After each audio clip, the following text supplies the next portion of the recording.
Hey everyone, welcome back to the channel. Removing a segment of a shape outline in Affinity is super easy. And in this video, I'm gonna show you exactly how to do it. First up, let me head to the Shape tool. You can use any shape you like. I'll grab the Star tool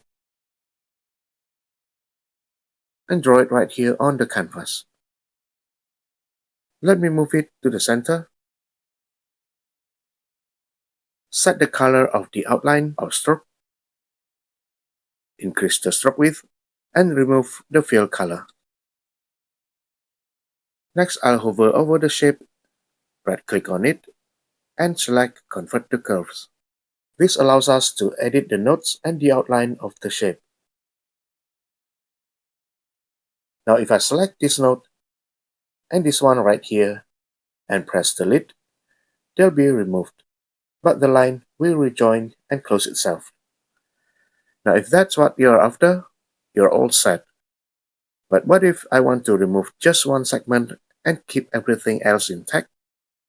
To do this, I'll make sure the node tool is selected. Then press and hold Ctrl or Command, hover over the segment I want to remove and click on it. And yes, it's really that easy.